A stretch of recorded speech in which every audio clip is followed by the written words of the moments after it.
mereka menganggap ajaran itu benar, padahal itu manusia yang ngajar. Itu bukan ajaran Tuhan. Sementara kalau mau memilih beriman, kembali kepada Islam, ajaran yang benar. Karena Al-Quran yang bilang, Inna dina indallahil Islam. Nah, kalau ada lagi yang kadang-kadang bingung, kadang-kadang waras, kadang-kadang Kristen, kadang-kadang Islam, kadang-kadang murtad, kadang-kadang tulin, ini na'udzubillah, ini bukan kesombongan lagi teman-teman. Inilah kegilaan yang dipanggil kegilaan yang dimaksud oleh Al-Quran, afala ta'qilun. Mereka tidak berakal, tidak berfikir. Sehingga kita ini berdialog, macam mana kemudian kita boleh waras kalau orang yang kita hadapi orang yang bengkok. Kita mau lurus ke kanan, dia membawa kita ke kiri. Sehingga disuruh mengikuti keyakinannya. Ini tidak wajar bagi kita yang dalam namanya dialog. Teman-teman Kristen, beginilah, pedelah sama agama kalian. Kalau kamu seorang Kristen, yakin, percaya. Kan dibilang semua ditanggung oleh Yesus. Apa yang kamu takut menyuarakan? Tuhan Yesus tetek, saya Kristen tetek, gitu loh. Ini saya Islam bang, tapi apabila saya tersudutkan, boleh tidak aku mengaku Kristen bang? Bila nanti aku ketampul oleh Bible, boleh tidak aku menjadi separuh-separuh abangku macam Tuhanku? Separuhnya kelihatan Tuhan, separuhnya tidak kelihatan karena manusia, gitu. Jangan gitu lah. Jadi terlihat kali kawan-kawan kita Kristen ini, na'udzubillah sama na'udzubillah, mereka ini ulaika hum syarul bariyah. Mereka ini seburuk-buruk makhluk, na'udzubillah. Ini bukan merendahkan, bukan menghinakan, tetapi ini fakta, realita yang kita lihat dengan jelas di mata kita. Jadi yakin dengan ajaran kita. Kami sangat bangga dengan Islam. Allahu Akbar, Allahu Akbar, Allahu Akbar. Islam agamaku. Aku bangga itu. Lanjut. Persoalannya Bang Alidaya, rokok saya sudah 2 bungkus loh habis. Tiba-tiba yang dia tadi udah jelas. Bentasan dan kesurupan tadi ya. Awal-awalnya dia Kristen. Awal-awalnya dia Kristen. Di pertengahan bengkok. Jadi dia ragu. Dia ragu, dan kedua dia Islam, dan yang ketiga dia bimbang, artinya dia ateis. Yang mana harus kita percaya? Cari rokok dulu. Bentasan Bang Dalbo tadi kesurupan. Kira-kira siapa yang mau bertanggung jawab? Ini rokok saya habis. Dia bilang, makanya dia bilang. Pengakuannya kan gini. Saya ini orang bodoh. Saya ini. Aku kan masuk lah dari cara narasinya, dari cara dia berdiskusi tadi. Dia ini bukan orang bodoh. Ternyata dia pintar berbohong. Lanjut. Waktu Bang Alman tadi kayak seperti menangis dia itu. Makanya tapi Bun, mata bener atau di mata apa itu? Bagaimana mungkin orang bodoh membodoh-bodohi kita? Mending diturunkan. Iya, betul. Kalau itu betul. Abang Al. Pura-pura itu. Iya, izin Abang Al. Tadi kan saya tanya ke beliau kan. Tadi kan saya ingin supaya dia menjawab atau saya ingin dia katakan. Berarti dulu, minta maaf ya Abang Al ya sebelumnya ya. Berarti dulu Abang belum waras. Abang tadinya menjadi orang gila dulu ya Bang ya. Ya kan, beda antara orang yang terlahir waras dan orang yang terlahir gila. Atau orang yang terlahir dalam keluarga waras dan orang yang terlahir dalam keluarga gila. Nah, Abang minta maaf nih Abang, bukan saya mau ini Abang ya. Berarti dulu tuh Abang gila, sekarang Abang sudah jadi waras. Maksudnya Abang sudah kembali menemukan fitrahnya Abang kepada suratul mustaqim. Ya. Bang Alidaya sekarang nggak gila. Dia lagi pikirkan logika. Ada ini. Ini kan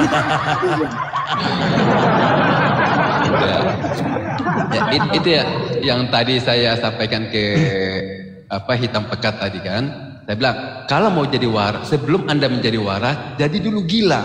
Maksud saya tuh begini loh. Sebelum Anda menemukan kebenaran hakiki,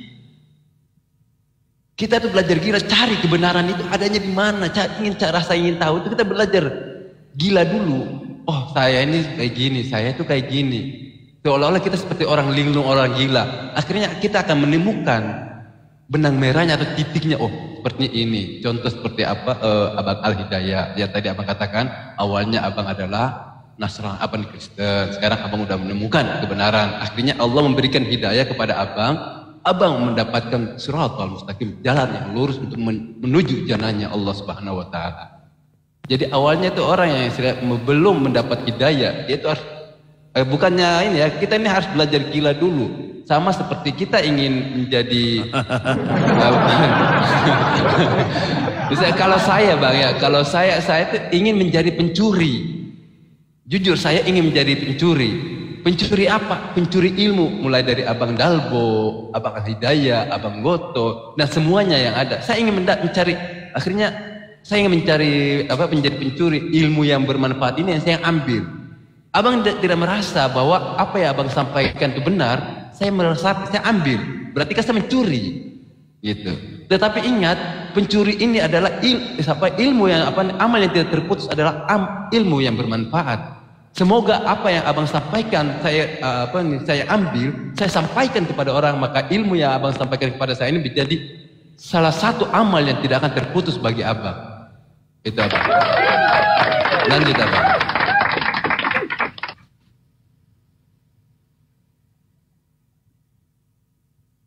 Makanya kalau sama Otin itu bang, sekarang ini kalau aku dialog sama Otin, aku sambil main game aja.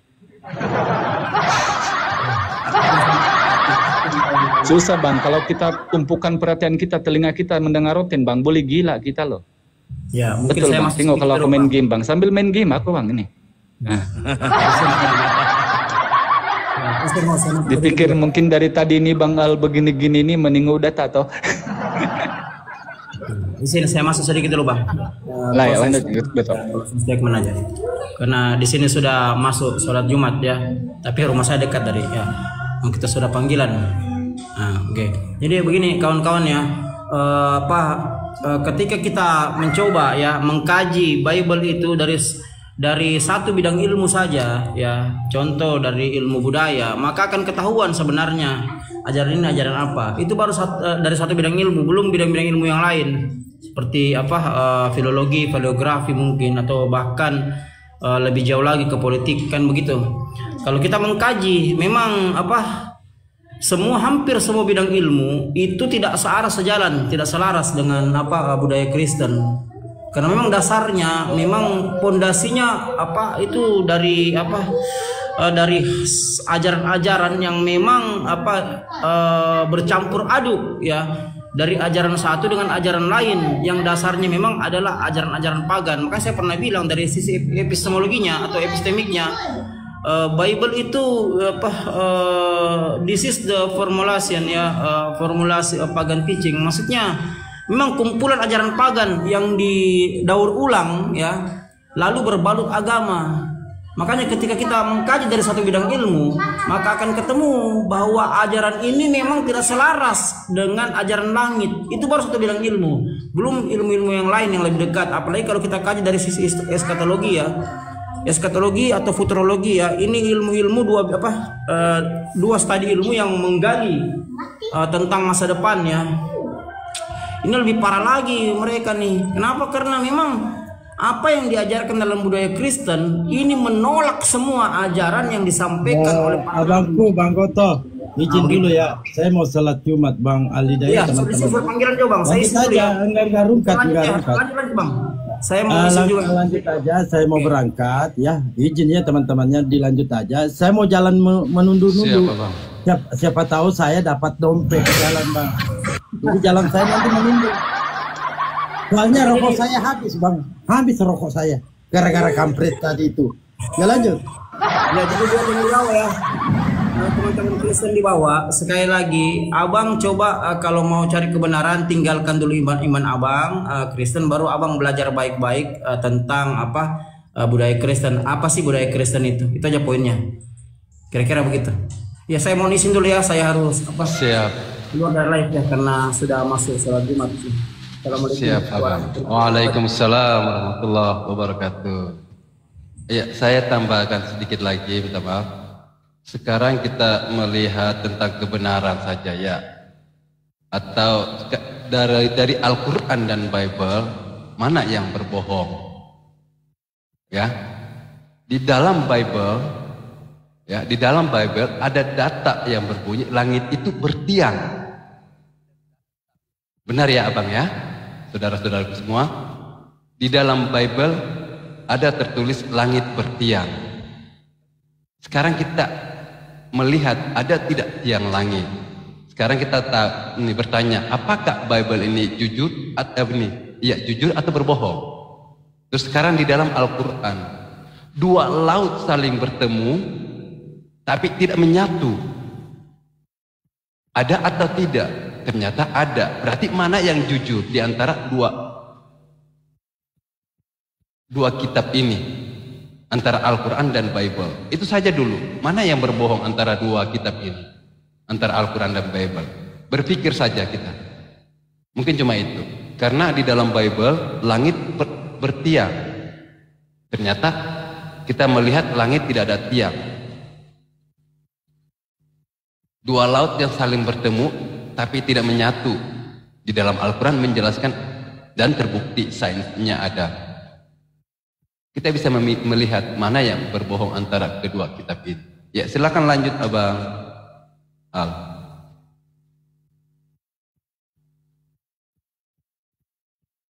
Nggak mau Bang, malu aku Bang. Fokus dengan game Bang. Ya, di sini jam 1. Ya, masih ada 1 jam lagi para pasienku semuanya. Masih ada 1 jam lagi untuk kalian naik. Di sini di Kuala Lumpur di Bangi jam 1:30 waktunya. Jadi ada masa 1 jam lagi. Boleh naik para pasien-pasien OTN yang mau dicerdaskan, yang mau kembali kepada ajaran yang benar, boleh naik di atas. Kita lanjut lagi. Agar Bang Al dan teman-teman dapat hiburan seperti biasa. Mencari OTN bukan untuk berdialog tapi untuk berhibur. Karena kalau berdialog tidak mungkin. Dari segi manapun memang kawan-kawan Kristen itu kalau berdialog pasti akan babak belur. Sebab apa? Bila Islam membangun narasi, itu semata-mata membenarkan perkataan-perkataan Yesus dan para nabi yang ada di Bible. Sementara kalau Kristen bernarasi semata-mata membangun, memperkuat ajaran gereja yang berusaha menidakkan atau membangkang, atau berusaha sedaya mungkin merusakkan apa yang diajarkan oleh para nabi dan perkataan Yesus dalam Bible. Jadi itu sebabnya mereka selalu babak belur. Dihajar, dilawan oleh Bible-nya sendiri. Kita hanya sebagai perwakilan Yesus dan para nabi menyampaikan kepada mereka kembali apa yang pernah diajarkan, yang dilisankan, yang diucapkannya kepada Bani Israel. Begitu. Habib. Wih, namanya ini. Enggak usah disebut itu Bang. Ada yang ngerti nggak ini? Ngerti, tapi nggak usah disebut itu nama itu. Allah. Di sini ya, karena ya di sini nggak ada moderator kan cuma dari abang hostnya saja.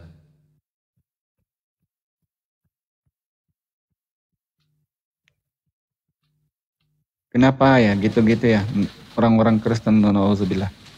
Jadi macam manalah kita bilang Kristen ini ajaran yang benar kalau gini? Macam mana kita mau masuk Kristen kan gitu ya? Patutnya jadi buah pikiran mereka loh. Berpikir. Ya Bang John, selamat tengah hari.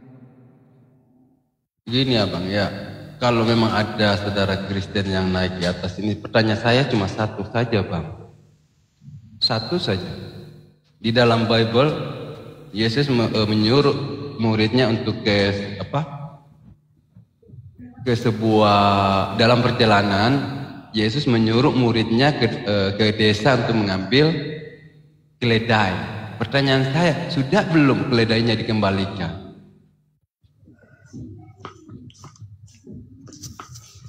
Karena dalam Bible kan dikatakan kalau ada yang bertanya, bilang aja Tuhan memerlukannya, nanti Tuhan kembalikan. Pertanyaannya, sudah belum keledainya dikembalikan? Ini masuk di sudah belum Bang jawabnya Bang. Jawabnya sudah belum. Sudah belum ya? Ya itu jawabnya, sudah belum. Ya Bang John, selamat tengah hari Bang. Bang John. Bang John. Ini Islam kah beliau ini atau Kristen nih? Ya, Bang. John? Saudara John? Ya, John, monitor. John, monitor.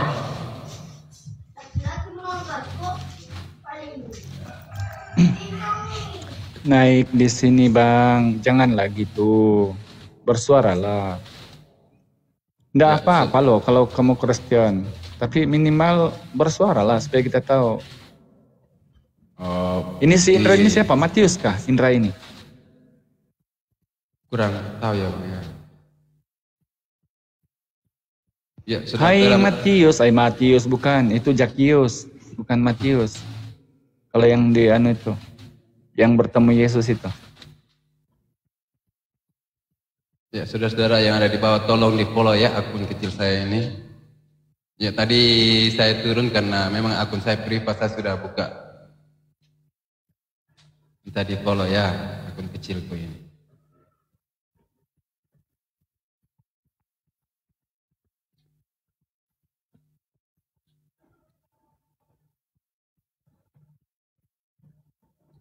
Dari yang tadi saya mendengar juga antara Abang Goto dengan tadi si siapa?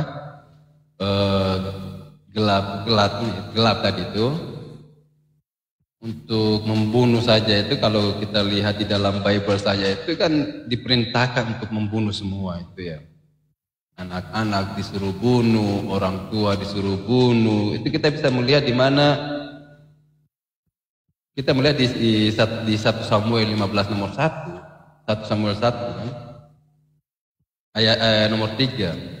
1 Samuel 15 nomor 1. Itu kita di nomor 3-nya. Jadi pergilah sekarang, kalahkanlah orang Amalek, tumpaslah segala yang ada padanya, dan janganlah Anda balas kasih kepadanya. Bunuhlah semuanya, laki-laki maupun perempuan, kanak-kanak maupun anak-anak yang menyusu, lembu maupun domba, unta maupun keledai. Ini disuruh membunuh semua. Sedangkan di Islam dilarang. Di saat dalam peperangan juga Nabi melarang. Orang tua tidak boleh dibunuh, anak-anak nggak boleh dibunuh, bahkan tumbuhan pun dilarang untuk memotongnya. Ada larangan. Tetapi di dalam Bible ini perintah untuk membunuh semuanya tanpa belas kasihan.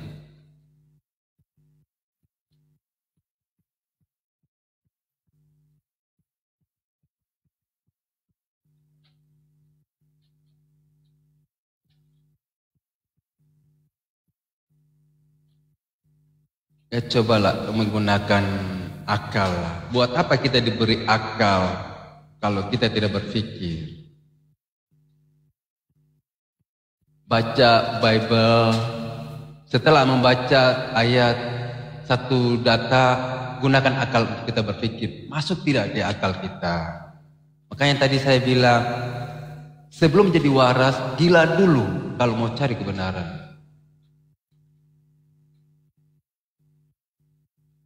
Tadi ada typing di bawah, ada apa yang sudah lewat itu masalah goa, ya. Itu pun tidak sadar tuh orang.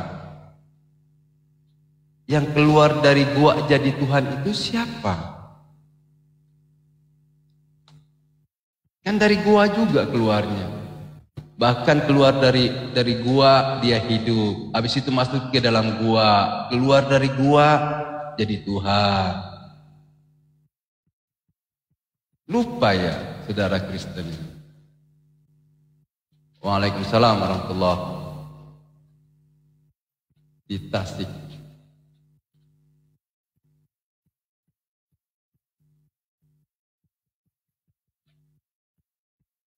Waalaikumsalam bosku. Ya ayo aten selagi Bang Al masih ada masa ini. Masih ada 45 menit lagi, 1 jam lah kasih gratis. Kasih diskon. Bang Al jam 1 berarti Bang Al Indonesia mana? Timur? Bangi. Selangor.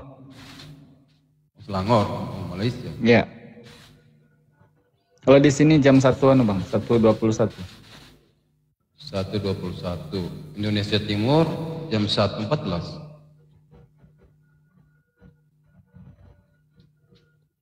Ayo pasien-pasien yang mau disehatkan boleh, yang mau terus gila boleh. Jadi typingan mereka contoh misalnya ini ya, gua dan gua ya. Inilah karena kebodohan orang-orang mereka ini ya, tidak tahu berpikir. Terlalu bodoh Bang. Mereka itu masih ikut hujah-hujah yang dituduhkan kepada Islam berpuluh-puluh tahun lalu oleh orang Kristen yang dia pikir tidak ada orang Islam mengcounter itu. Sehingga dia sekarang pun masih itu diutarakan. Padahal kita sudah lama menampol mereka. Nah dia pikir ini tetap tidak boleh dijelaskan. Nah jadi penjelasannya simpel. Bagi kami orang Islam, kami tidak heran kalau Nabi itu menerima wahyu di gua. Karena Imamat 19 nomor 19, Malyaki juga menerima wahyu di gua. Yesus juga naik ke gunung dan dengan senyap-senyap dia berdoa semalam-malaman kami tidak heran. Tapi ajaran Kristen dimasukkan ke gua masih manusia tuh. Aku tidak bisa berbuat apa-apa kata manusia nih, dimasukkan. Begitu keluar, dia telah menjadi Tuhan kata Kristen Paulus. Ini tidak heran mereka. Masuk masih manusia, keluar jadi Tuhan dari gua, tidak heran dia. Tapi yang menerima wahyu di gua, dia orang heran. Ini sama halnya Bang. Betapa yang namanya Kristen ini, otak mereka terbalik Bang. Contoh ya. Bidadari ini, yang disebut bidadari ya, di dunia sejak ini sangat kita muliakan. Macam kita terkagum-kagum. Tidak dapat kubayangkan Bang, kalau di rumahku tiba-tiba muncul seorang bidadari. Silap-silap biniku aku suruh tidur sebelah itu. Yang namanya bidadari. Tapi Kristen, untuk terlihat seakan-akan mereka suci padahal itu kebodohan. Dia bilang bidadari itu hina. 70 bidadari itu hina bagi mereka. Tapi apa kata Yesus dalam Matius 21:31? Pesundal yang masuk surga dulu. Belum lompat mereka Bang. Jadi ini hal-hal memang kebodohan yang memang tidak dapat dibendung. Sehingga teman-teman Kristen sekarang alhamdulillah bagi mereka yang betul-betul mau dicerahkan, sudah ada Tuhan mereka yang naik di sini, yaitu Pak Pendeta Denny, untuk kasih penerapan akal kepada orang-orang Kristen yang tadinya sangat-sangat kucluk. Begitu Bang Denny. Waalaikumsalam warahmatullahi wabarakatuh. Selamat pagi. Oke, silakan Bang Denny. Pagi. Pendapatnya, tangannya kepada orang-orang Kristen yang sangat kucluk Bang Denny. Ini aku barusan berpikir. Baru aja berpikir. Ini katanya kalau ngomong-ngomong bidadari kan nanti kan dapat 72 bidadari ya. Itu mungkin apakah karena betul. Manusia jadi wanitanya terlalu banyak masuk ke neraka jadinya diganti sama bidadari. Apa itu rasanya? Oh, oke. Halo, ini baru. Pikiran enggak gini. Bentar. Gini pikir. Yang dapat tidak sebentar, Bang Denny. Bentar Bang Denny.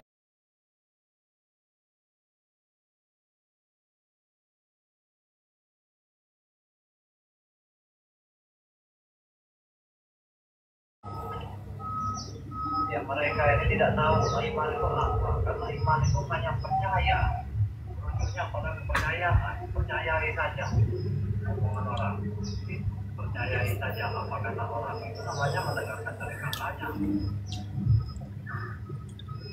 Karena tidak kita semua ini sudah makan atau masih lama. Ini dari depan. Apapun kemana di tempat abang, di tempat aku.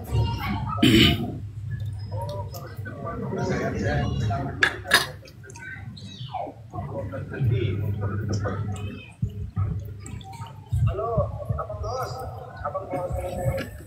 Ya bang. Roti.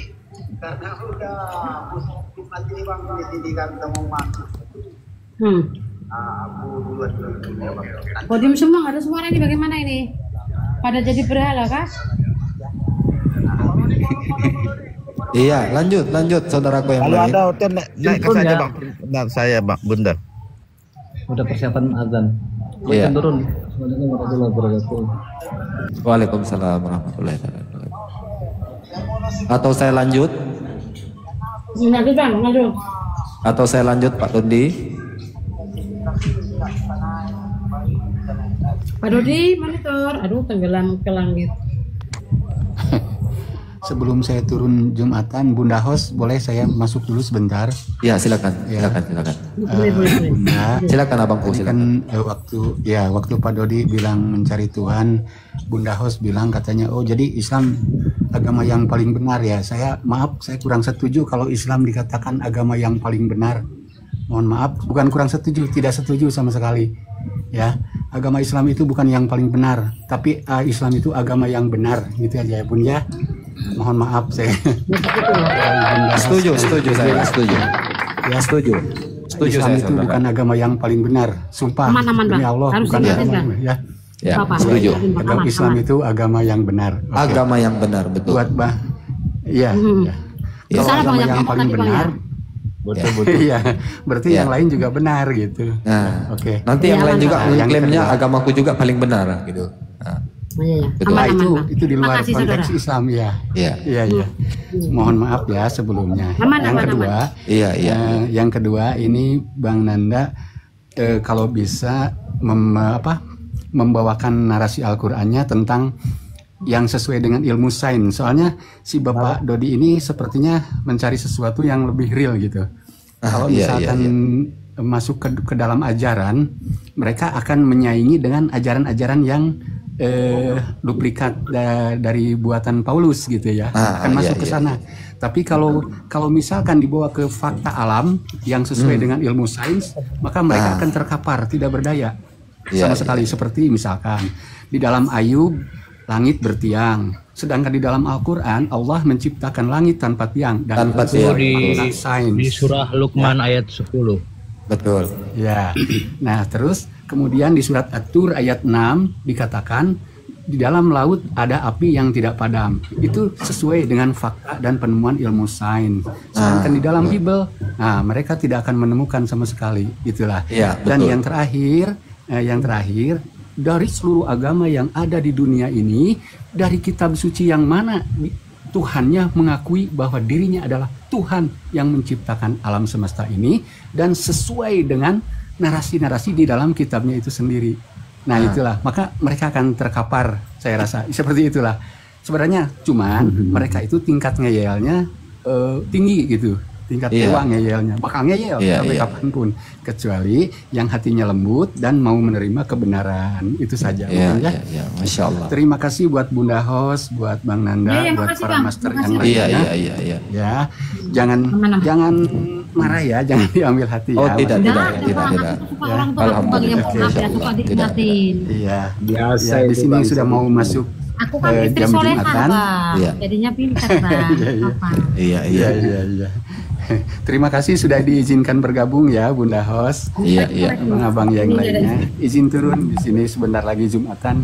Assalamualaikum. Waalaikumsalam. Waalaikumsalam warahmatullahi wabarakatuh. Cewek solehah ini aku Bang. Bang Anan. Ya. Cewek solehah kan Bang Ramli manggil aku kan cewek solehah tuh. Aku juga. Iya. Masya Allah gitu. Yang paling jelas sekarang itu fenomena alam yang sekarang ditemukan, yaitu ketika dalam Al-Quran diceritakan dia membiarkan kedua laut bertemu dan kedua airnya tidak dapat menyatu, dan itu fakta sudah ditemukan, betul. Fakta alam yang ditemukan yaitu di Selat Gibraltar, di mana kedua air bertemu di lautan, air tawar dan air asin tidak dapat menyatu seperti ada dinding pembatas. Keduanya dan sebelum manusia menemukan itu, Al-Quran telah lebih dulu menceritakan. Gak usah jauh-jauh, di Papua aja. Air keruh dengan air jernih itu nggak bisa menyatu, perbatasannya ada. Jadi dulunya Bapak Akbar ini, bukan dulunya, sekarang ini Bapak menganut agamanya apa ini Pak? Saya sementara ini pencari kebenaran, saya nggak percaya lagi ya, lamanya. Iya, jadi kalau saya masuk ke dalam Bible tentang penjelasan Yesus, banyak sekali penjelasan Yesus di dalam Bible. Kalau tidak menuruti kehendak Bapa, tidak menyembah Dia dalam penyembahan yang benar, pasti akan masuk ke dalam neraka yang kekal. Kata Yesus, Matius 7 nomor 21, bukan setiap orang yang berseru kepada Aku Tuhan, Tuhan, ia akan masuk ke dalam surga, melainkan dia yang melakukan kehendak Bapakku yang ada di surga. Berarti syarat masuk surga itu harus melakukan kehendak Bapa agar masuk surga. Bukan cuma cukup untuk memanggilnya Yesus Tuhan. Berarti kalau itu memanggil yang Yesus Tuhan tidak kan masuk surga, pasti masuknya ke kan begitu. Karena iya. doktrin dan dogma akhirnya seperti itu. Kalau di Islam Pak, di dalam Islam, jangankan Nabi Muhammad SAW pengikut kami Nabi Muslim yang menjanjikan keselamatan bagi kami di surga, Allah sendiri yang menjelaskan di dalam Al-Quran keselamatan bagi orang-orang yang beriman di dalam surganya Allah Subhanahu wa Ta'ala. Makanya dalam Islam keselamatan berarti selamat dari Allah di akhirat, neraka, masuk surga dan mendapatkan keridhaan Allah Subhanahu wa Ta'ala, ketenangan hati di dunia karena hidup sesuai petunjuk. Keselamatan diberikan kepada orang yang beriman dan beramal saleh. Itu yang dijanjikan Allah Subhanahu wa Ta'ala untuk orang-orang yang beriman. Di surah An-Nisa ayat 122, kalau saya terjemahkan di situ, kalau saya silap mohon maaf. Dan orang-orang yang beriman dan mengerjakan amal saleh akan kami masukkan ke dalam surga yang mengalir di bawahnya sungai-sungai, mereka kekal di dalamnya selama-lamanya. Itulah janji Allah yang benar. Allah yang mengatakan, seperti di surah Al-Baqarah ayat 118, sesungguhnya orang-orang yang beriman, orang-orang yang berhijrah dan berjihad di jalan Allah Subhanahu wa Ta'ala, mereka itu mengharapkan rahmat Allah, dan Allah Maha Pengampun lagi Maha Penyayang. Allah menjanjikan rahmat dan ampunan bagi orang yang beriman dan berjuang di jalannya.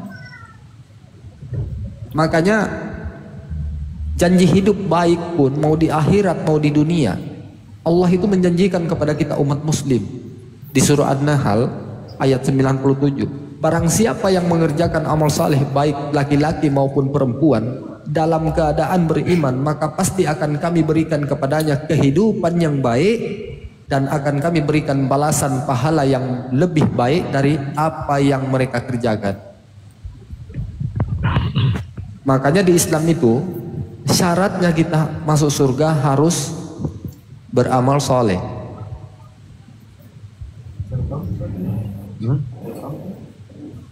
Makanya kita di Islam itu diharuskan yang pertama iman yang benar, percaya kepada Allah, malaikat, kitab, rasul dan hari terakhir dan takdir. Yang kedua amal saleh, berbuat baik sesuai syariat. Yang ketiga bertaubat daripada berbuat dosa ataupun menyesali apa yang kita perbuatkan selama kita silap. Yang kelima takwa, menjaga diri dari larangan Allah Subhanahu wa Ta'ala. Makanya tanpa iman dan amal soleh keselamatan tidak berlaku. Kalau bagi umat muslim tanpa iman dan amal soleh, janji keselamatan Allah Subhanahu wa Ta'ala tidak akan berlaku. Di surah An-Nas ayat 1-3, demi masa sesungguhnya manusia benar-benar dalam kerugian kecuali orang-orang yang beriman dan mengerjakan amal soleh dan saling menasihati dalam kebenaran dan kesabaran. Makanya umat muslim tanpa iman dan amal YHWH Pak, yang disebut di ulangan 6 ayat 4. YHWH, oke. Ini kita secara terstruktur ya Pak. Jadi coba di ulangan berikan, 6 ayat 4, ya pakai data aja di Darif, ya. berikan berikan data di dalam Bible di mana YHWH itu memperkenalkan dirinya sebagai sesembahan untuk umat Kristen. Karena ketika kau buka dalam Ulangan 6 nomor 4, ya, satu korelasi dengan kitab Yahudi yang tertulis dalam Ulangan 33 nomor 4, Ulangan 4 nomor 44, di mana di situ dikatakan hukum Taurat dan segala ketentuannya itu sebuah ketetapan bagi Bani Yakub. Sementara umat Kristen itu bukanlah Bani Yakub.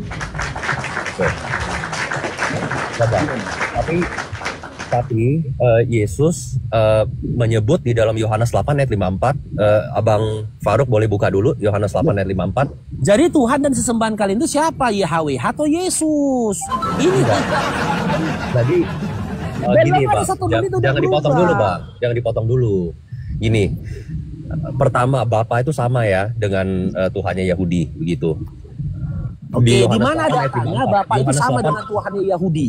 Yohanes 8 ayat 54. Sebut satu data di dalam kitabnya Yahudi di mana mereka memanggil sesembahan mereka itu dengan panggilan Bapak.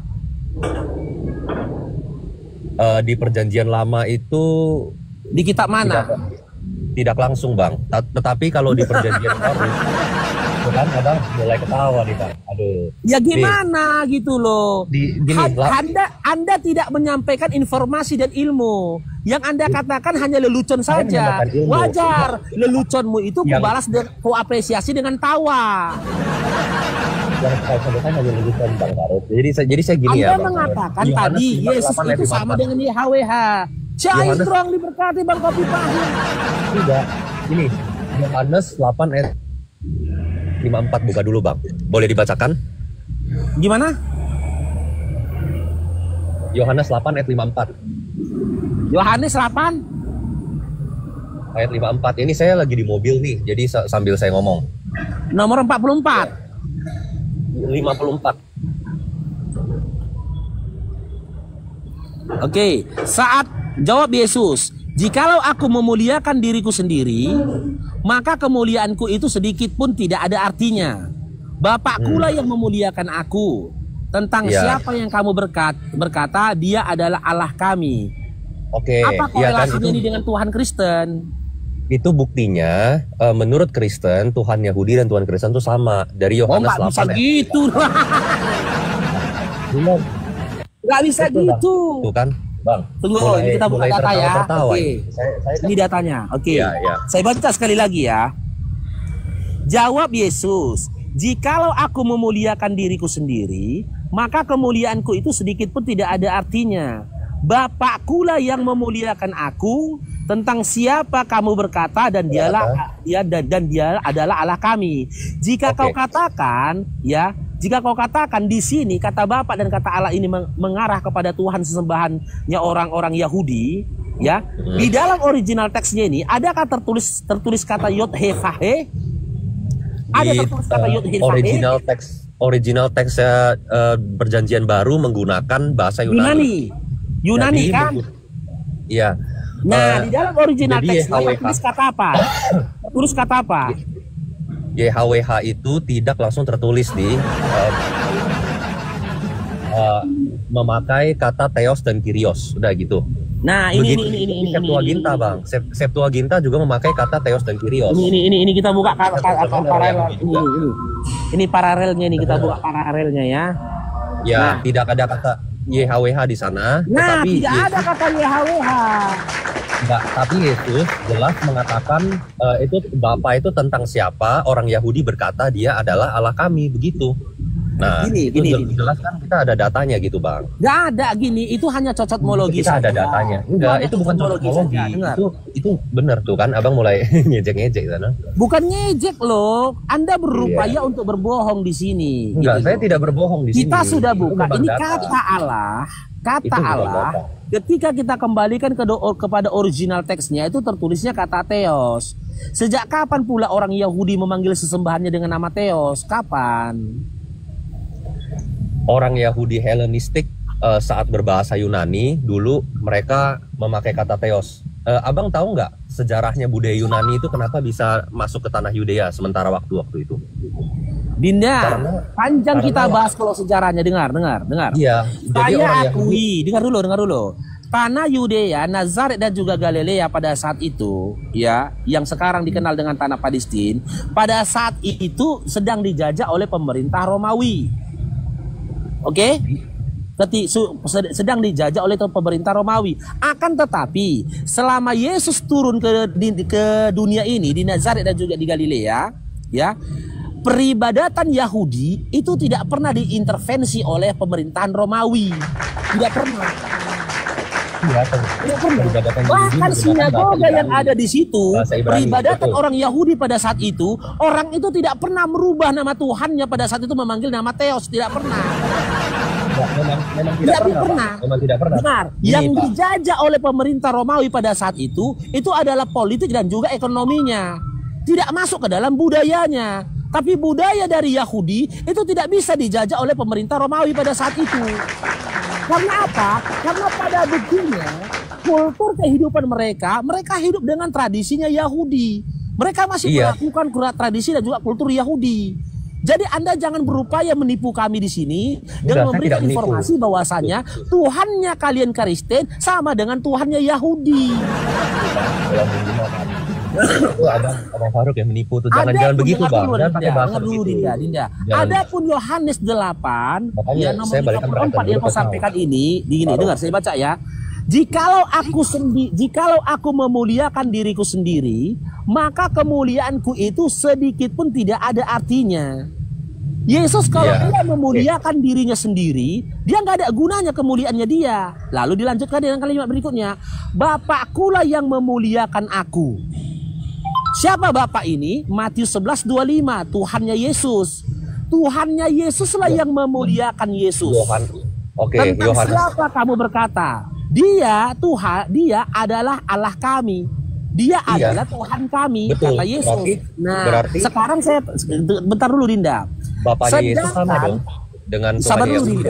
Tuhannya Yesus, Tuhannya Yesus dengan Tuhannya Kristen aja, Tuhannya Yesus dengan Tuhannya kalian Kristen saja sudah berbeda. Enggak sama, bagaimana bisa kau samakan Tuhannya kamu dengan Tuhannya Yahudi? Sekarang saya tanya. Saya tanya. Yesus bertuhan kepada siapa?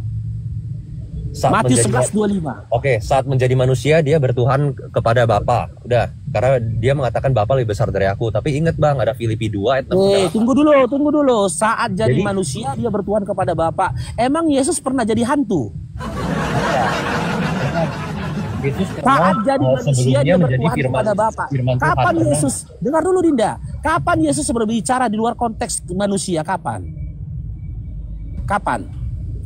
Baca Dinda, dalam Lukas 22 nomor 68 sampai 69, bahkan ketika duduk di sebelah kanan Bapaknya dia menyatakan dirinya manusia. Ini datanya. Kalian jangan berupaya menipu di sini. Duduk di sebelah kanan Bapak. Enggak, saya nggak berusaha menipu, Bang. Kan memang Kristen sama Islam itu kan mempunyai pandangannya beda dengan Yesus. Tapi pandangan imanmu itu kupaparkan dengan pandangannya Yesus, bukan dengan pandanganku.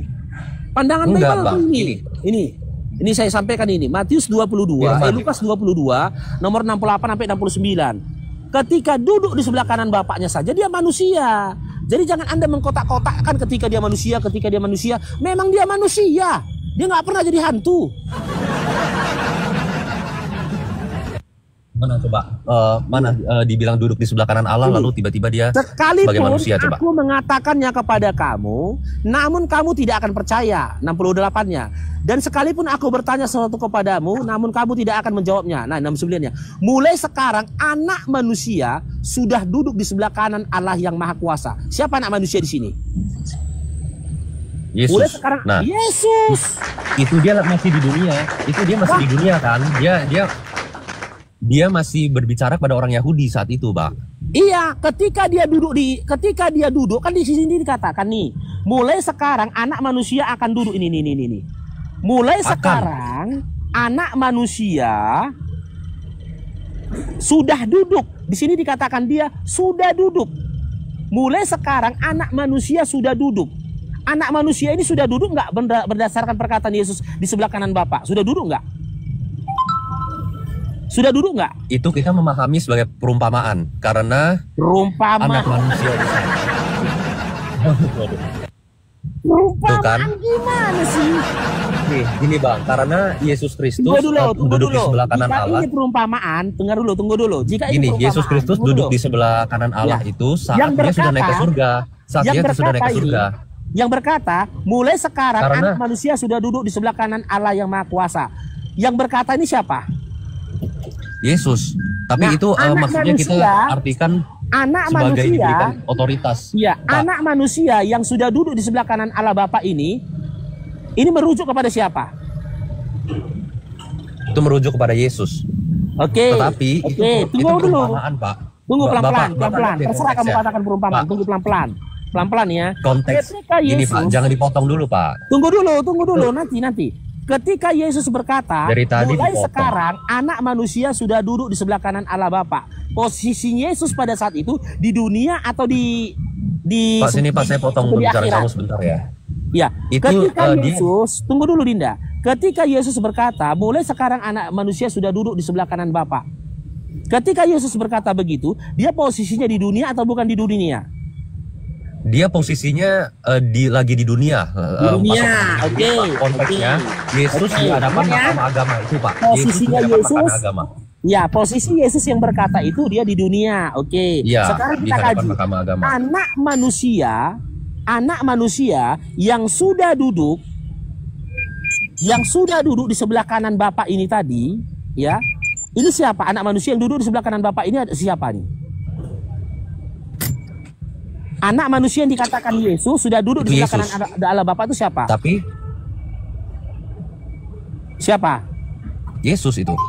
Yesus, oke. Yesus yang duduk di sebelah Itu kanan Yesus Allah Pak. Bapa. Saya sudah bilang dari tadi. Ya, Yesus yang iya. Yesus yang sudah duduk di sebelah kanan Allah Bapa itu, posisi Allah Bapa itu di dunia atau bukan di dunia? Posisi Bapak tidak bisa dibatasi, tetapi disebutkan di Alkitab di surga. Udah. Di surga. Jadi sekarang saya tanya, Yesus ketika berkata, mulai sekarang anak manusia atau Yesus sudah duduk di sebelah kanan Allah Bapa. Yesus sedang membicarakan Yesus yang mana ini? Saya kan sudah Dalam bilang Lukas Pak. 22 nomor 69, Yesus Pak, sedang membicarakan jangan Yesus lompat yang dulu, mana ini? jangan lompat dulu Pak. Jangan lompat dulu. Saya kan sudah bilang ya. Itu Bapak lihat konteks ya, Yesus sedang berbicara di depan mahkamah agama, jadi di dunia. Udah sepakat ya. Nah, oke. Iya. Yang sudah duduk ketika dia berbicara di depan mahkamah agama, yang sudah duduk dikatakan Yesus di sebelah kanan Allah Bapa itu sudah duduk ya, bukan akan duduk. Di situ kata-katanya sudah duduk. Yang sudah duduk di sebelah kanan Allah Bapa itu siapa? Itu perumpamaan tentang Yesus mendapatkan otoritas gitu Pak ya. Jadi Yang intinya saya gini, tanyakan, Alkitab yang punya saya tafsir, tanyakan. Al-Quran punya tafsir. Jadi jangan Enggak, saya ini nggak Pak. tafsir. Saya nggak tafsir. Ketika Iya. Yesus berbicara di depan pemuka agama, pengadilan agama, dia berkata, Yesus berkata ini, mulai sekarang anak saya manusia sudah bilang Pak, anak sudah manusia itu duduk. Yesus. Jangan Anak manusia dipatahkan itu dulu, Yesus. Dinda, jangan dipatahkan dulu. Bentar, Dinda. Ketika Yesus berbicara depan pengadilan agama, dia berkata begini. Yesus berkata ini ya, mulai sekarang anak manusia sudah duduk di sebelah kanan Allah Bapa. Anak manusia yang sudah duduk di sebelah kanan Allah Bapa itu siapa? Rif? Saya sudah bilang Pak, itu Yesus dari Yesus, oke, Yesus ya. Yesus yang sedang berbicara di depan mahkamah agama membicarakan tentang Yesus yang sudah duduk di sebelah kanan Bapa. Yesus yang mana ini dibahas oleh Yesus ini? Yesus yang di depan mahkamah agama ini sedang membicarakan Yesus yang mana ini lagi? Oke. Itu kami memahaminya itu perumpamaan Pak. Yesus secara literal naik ke surga dan duduk di sebelah kanan Allah saat dia sudah naik ke surga setelah dia bangkit. Udah itu. Dinda, kalau kau bersembunyi di balik kata perumpamaan, semakin parah nanti Bibel kau, Dinda. Perhatikan. Yesus yang sedang berbicara tentang Yesus, mengumpamakan Yesus. Guru ke kau. Dengar dulu, Dinda. Kalau kau katakan perumpamaan, itu mematikan akal. Itu mematikan akal. Karena apa? Bagaimana? Dengar dulu, Dinda. Dengar dulu, Dinda. Bagaimana Yesus yang sedang berdiri di depan mahkamah agama ya mengumpamakan Yesus lagi ketika duduk di sebelah kanan Bapa. Yesus mengumpamakan Yesus gitu. Gramatikal bahasanya itu tertolak, Dinda. Kalau kau bikin itu bersembunyi kok di balik kata perumpamaan, gramatikal bahasanya itu tertolak, nggak bisa. Jadi coba cari alasan lain, jangan lagi perumpamaan, jangan lagi. Enggak, memang betul itu perumpamaan, Pak, karena Yesus belum naik ke surga saat itu. Ya itu. Ini dah. Ketika Yesus yang udah ada bilang, di Pak. bumi, dengar dulu. Ketika Yesus yang ada di bumi, yang sedang berbicara depan pengadilan agama, membicarakan tentang sosok Yesus yang sudah duduk di sebelah kanan Bapa. Ada berapa Yesus pada saat itu? Ada berapa Yesus? Bingung nggak, Glenn? Bingung, Glenn. Bang Asdin. Dinda Rif. Hanya satu. Memang. Gimana? Hanya satu. Nah, coba fokus lagi Dinda ya, fokus ya. Saya berharap Anda tidak berupaya mematikan akal kalian, ya akalmu, dan tidak berupaya untuk berdusta, hanya untuk memenangkan argumentasimu. Simak ya, simak ini pertanyaanku. Hidup. Jadi akal kau yang mati. Baru. Dengar dulu Dinda, kau jadi marah kau. Jadi Bang, jangan memakai bahasa seperti itulah Bang. Jangan ini kan nasihat. Saya berharap kamu tidak berupaya mematikan akalmu. Ketika saya tidak mematikan akal saya, akal saya hidup. Makanya dengar dulu. Ketika Yesus di depan pengadilan agama ini membicarakan tentang Yesus yang sudah duduk. Masalahnya sudah duduk, Dinda. Bukan dikatakan di situ akan duduk, sudah duduk.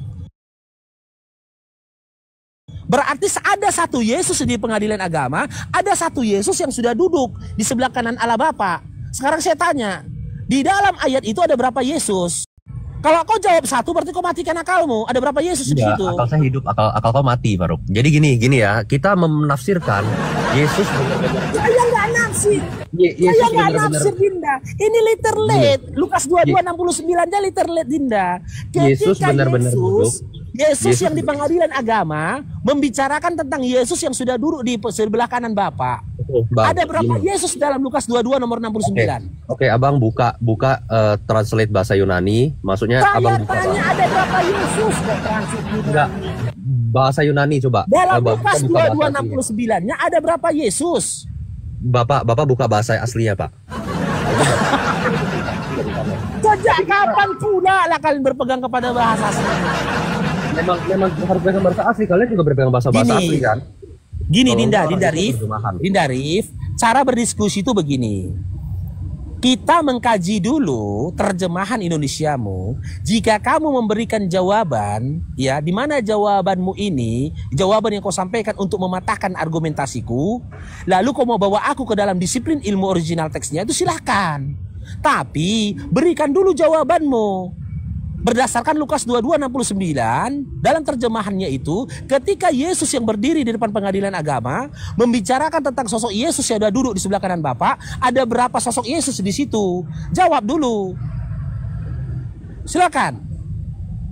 Oke. Itu dalam bahasa aslinya, Bapak bisa lihat. Kata estai, pakai kata estai. Coba buka, Pak. Estai itu artinya will be itu akan. Makanya Pak, saya udah bilang ini kan perumpamaan. Oke, kita bermain. Kau yang ngajak aku ke original teks ya. Di situ ada kata estai, ada tertulis kata estai. Nah, itu will, kata artinya. estai di dalam original teks itu diawali dengan huruf apa? Diawali dengan konsonan huruf apa? Ayo. Macam betul pula kau tahu original teks kau. Ayo. Kata estai di situ diawali dengan konsonan huruf apa? Dalam bahasa Yunani. Diawali, nengok Google kau kan, nengok Google. Makanya aku bilang terlalu tinggi sama kau itu. Buka dulu bahasa Yunaninya. Buka dulu bahasa Yunaninya. Buka dulu. Aku pastikan dulu kau ngerti nggak gramatikal bahasa Yunani. Kata estai di situ diawali dengan konsonan huruf apa? Huruf apa itu? Baca. Boleh lagi. Buka dulu Pak. Saya lagi nyetir ini. Buka dulu boleh gak? Dua-dua Iya Dinda, kau mau membahas kata ekstai di situ kan? Kata ekstai di situ diawali dengan konsonan huruf apa? Huruf apa? Bola amat. Udah belum selesai. Iya, diawali dengan konsonan huruf apa? Kau jangan bolak-balik ke Google kau, nanti kau jatuh. Justru saya nggak akan jatuh gini ya. Kamu baca dulu di huruf Yunaninya. Baca kau juga nggak ngerti kan? Ya makanya saya tanya kau. Aku nggak keluar dari perangkat. Tengok kau yang bolak-balik nyontek Google kau. Aku nggak keluar dari perangkat. Ya aku akui, aku tidak sepaham teman-teman yang lain tentang bahasa Yunani. Enggak, aku masih belajar. Aku masih belajar. Jangan kau uji dulu. Ketika aku yang masih belajar, kau nggak tahu apa-apa. Jangan kau berupaya menipu aku kau. Kata ekstai di situ diawali dengan konsonan huruf apa? Diawali dengan konsonan huruf apa? Kau tahu sesuatu? Hah? Kayak mana? Dia yang bilang kan diskusi baik-baik, jangan marah, emosi dia. Iya bang, ini dari tadi abang mancing nih. Makanya gini Dinda, aku yakin dan percaya ilmumu nggak sampai ke situ kalau kita bahas tentang original teks. Saya tanya ke kamu tadi, ketika Yesus berbicara di depan mahkamah agama, dia membicarakan tentang sosok Yesus yang sudah duduk di sebelah kanan Allah Bapa. Ada berapa Yesus? Dalam Lukas 22 nomor 69 tadi. Saya udah bilang itu kan perumpamaan bagi kita Kristen ya. Oke, perumpamaan ya. Oke, perumpamaan. Markus 16 ayat 19. Dalam Lukas 22 nomor 69, Yesus sedang mengumpamakan sosok Yesus yang lain kan? Jika itu perumpamaan, Yesus yang bicara ini, yang berbicara mulai sekarang anak manusia sudah duduk di sebelah kanan Bapa. Yang bicara ini kan Yesus. Yesus mengumpamakan Yesus. Sekarang saya tanya, ketika Yesus mengumpamakan tentang Yesus yang duduk di sebelah kanan Bapa, ya, ada berapa Yesus di situ? Yesus mengumpamakan Yesus yang mana lagi? Yesus hanya satu. Bisa. Itu dia. Kau lari pun kau ke perumpamaan kena lagi kau. Yesus mengumpamakan Yesus yang mana ini, Rif? Kan saya udah jelasin ya. Kayak mana kau jelasin bolak-balik ke Google kau? Kau ini salah, Faruk. Saya kan udah bilang itu perumpamaan. Lalu yang benar-benar Yesus duduk di sebelah kanan Allah itu Markus 16 Oke lah, kalau kau 19. bersembunyi, dengar Dinda Rif, dengar, perhatikan abangnya biar kau pinter.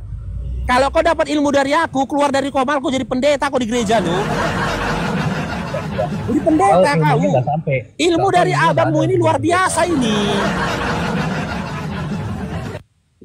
Luar biasa ilmu dari abangmu ini. Enggak maunya aku dulu jadi pendeta. Kalau nggak jadi pendeta hebat aku dulu. Wah, aku tidak, dengar dulu Rif ya, aku tidak mengintervensi pendapatmu. Kalaupun kau bersembunyi di balik kata perumpamaan, it's okay. Berarti dalam Lukas 22, Yesus itu berbicara dalam bentuk perumpamaan. Adapun narasi perumpamaannya berisikan, mulai sekarang anak manusia sudah duduk di sebelah kanan Allah Bapa. Nah, yang berbicara ini kan tadi kita sepakat Yesus. Nah, Yesus ini mengumpamakan Yesus yang mana lagi? Yesus itu mengumpamakan dirinya sendiri itu. Loh, saya kan udah bilang dari tadi. Di situ tidak ada eksistensi tentang diri sendiri loh. Tentang Yesus sendiri. Yesus, dengar Dinda, satu Yesus itu berdiri di atas pengadilan agama. Satu lagi itu yang kau bilang perumpamaan, duduk di sebelah kanan Bapa. Bagaimana kau bilang menyatakan dirinya sendiri? Tempatnya aja berbeda. Satu di pengadilan agama, satu sudah duduk di sebelah kanan Bapa. Kau dari tadi tuh potong-potong terus loh. Jika kau katakan itu adalah perumpamaan, Yesus yang di depan pengadilan perkataan agama buruk itu ke orang Muslim nih, kayak gini gara-gara. Yesus yang mana lagi yang duduk di sebelah kanan Bapa sana? Yesus yang mana? Yesus itu ya dia sendiri itu yang mengatakan tentang dirinya sendiri, kan saya udah bilang itu diberikan otoritas maksudnya kan. Abang lihat jadi. Saya nggak bicara tentang otoritas loh. Ini ku lagi pelan-pelan ya, pelan-pelan ya. Nah, itu. Inilah tanda-tanda penipu teman-teman. Dia kamu yang penipu, saya nggak penipu. Akalnya, dengar Dinda pelan-pelan. Kau yang mati pelan-pelan akalnya. Dinda jangan marah dulu Dinda jangan marah dulu. Saya akalnya hidup. Saya akalnya hidup. Bang, itu Ketika dengar dulu ya. Darif, Dengar dulu ya. SPI itu biar pinter kau, nanti Saya kau memang keluar udah dari sini pinter. bisa jadi pendeta, kaya kau nanti dapat uang per puluhan, kaya kau nanti. Kujamin Kristen-Kristen yang keluar dari komal-komal apologet Islam, ya keluar itu jadi pendeta nanti di gereja itu, kujamin itu. Ketika dalam Lukas 22 nomor 69 ada narasi yang menuliskan, mulai sekarang sudah bilang berkali-kali, anak Bang. manusia, Saya sudah jawab. sabar dulu lah Dindari. Saya udah jawab ya. Ya, ketika dalam Lukas 22 nomor 69 ada narasi yang tertuliskan, mulai sekarang anak manusia sudah duduk di sebelah kanan Allah Bapa. Nah, narasi ini perkataan siapa Dindarif? Saya sudah bilang itu perkataan Yesus dari tadi. Oke, Kok perkataan ulang-ulang Yesus. terus? Ya, ingat ya, perkataan Yesus. Objek dari Iya. perkataan Yesus, anak manusia sudah duduk di sebelah kanan Bapa. Anak manusia yang duduk di sebelah kanan Allah Bapa ini siapa Dindarif? Anak manusia yang duduk di sebelah kanan Allah Bapa ini siapa Dindarif? Saya sudah bilang anak manusia maksudnya Yesus. Yesus. Oke. Satu sosok Yesus berbicara di depan pengadilan agama. Satu sosok Yesus sudah duduk di sebelah kanan Allah Bapa. Ada berapa sosok Yesus dalam Lukas 22:69 Dindarif? Ada satu. Saya sudah bilang itu perumpamaan. Jadi benar teman-teman ya. Iman Kristen hanya bisa diselamatkan dengan dua hal. Yang pertama, membantah Bibelnya. Yang kedua, menipu. Mematikan akal. Mematikan akalnya. Gitu loh. Dia mau lari ke perumpamaan, dia lari lagi ke original teksnya. Nggak ada hubungannya dengan original teksnya. Selamat siang. Oke, aku mau Jumatan ini. Itu Nora aku tanya dulu. Mau lanjutin nggak itu Nora atau itu Esti nih? Kalau nggak ada yang bisa nggak mau melanjutin, aku rungkat. Aku mau Jumatan, Dinda. Mau lanjutin Itu Nora. Lanjut. Iya, aku mau Jumatan. Tapi yang Tapi Jumatan lama kan Bang Paro? Ya lama Jumatan. 1 jam ya? Jumatan Diam dulu apa? ke Yehuda. Jumatan nyembah apa Faruk? Faruk nyembah. Yang pasti nggak nyembah si gondrong Yehuda. Yang pasti nggak nyembah si gondrong. Santai aja dulu ke Yehuda. Yehuda Nyembah Kristen batu. Islam. Yehuda Kristen apa Islam? Jawab dulu. Oh nyembah batu. Yehuda, ya ampun Oten ini nggak ada akhlaknya. Kristen apa Islam deh? Oh umat pilihan Tuhan lah. Kristen apa Islam Yehuda? Kristen lah umat pilihan Tuhan. Kristen. Kami itu Jumatan menyembah siapa? Menyembah Allah. Oh, yang Allah pastinya yang mana? kami tidak menyembah Allah si mana? gondrong. Allah yang Yehuda ini dikenal, siapa yang menimbulkan Yehuda, kau permusuhan dan menyembah siapa kebencian. Yehuda? Yehuda, kau menyembah siapa? Ente menyembah Allah, Al-Maidah 64 yang menimbulkan permusuhan dan kebencian. Iya. Yehuda, kau menyembah siapa? Oh, saya menyembah Yesus yang akan datang. Nah, Yesus anak orang kau sembah kan? Dulu saya belum bicara. Yesus anak orang yang kau sembah kan? Sekarang pertanyaan menyembah saya. Yesus yang memisahkan domba dan kambing. Yesus anak orang ini yang kau sembah ini di mana tertulis datanya? Oh, anak Kalian disuruh menyembah Yesus. Tertulisnya. Di mana? Yesus anak ini di mana manusia kalian akan datang disuruh? diiringi malaikat. Di Al-Baqarah mana 210. datanya kalian disuruh menyembah anak orang? Di mana datanya?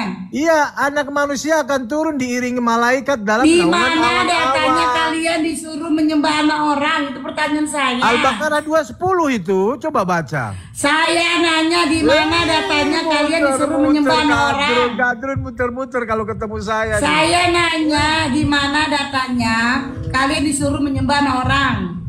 Anak kan Yesus bilang begini, anak Di manusia akan mana datang. datanya kalian disuruh menyembah anak orang? Itu yang pertanyaan ditulis saya, yang deh. Al-Baqarah 210 tuh.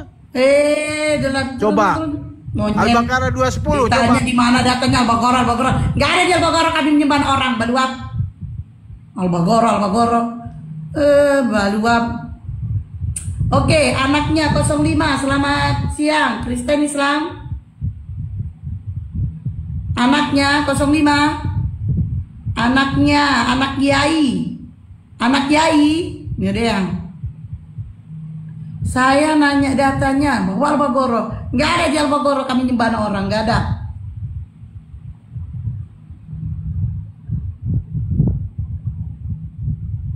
Oke, pasien berikutnya. Ini nggak ada moderator di bawah ya Uma. Aku ditinggal sendiri, aku juga yang moderator.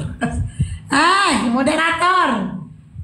Belum pada Jumat kan kok moderator. Medan lama lagi. 15 menit lagi kok nggak salah. Oh bahaya nih.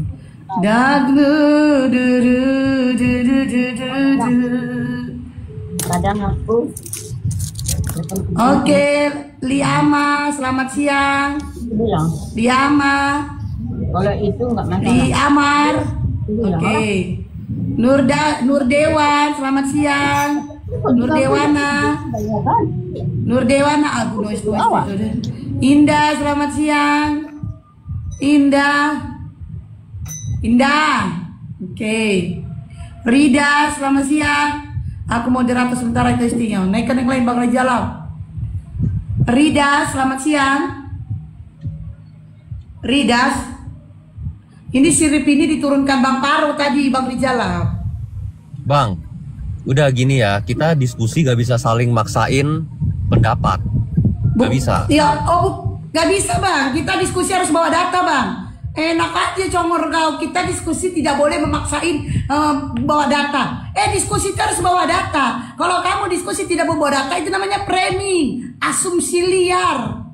Sembarangan aja kalau ngomong. Kita gak boleh, kita itu diskusi gak boleh memaksain membawa data. Kepala lupean.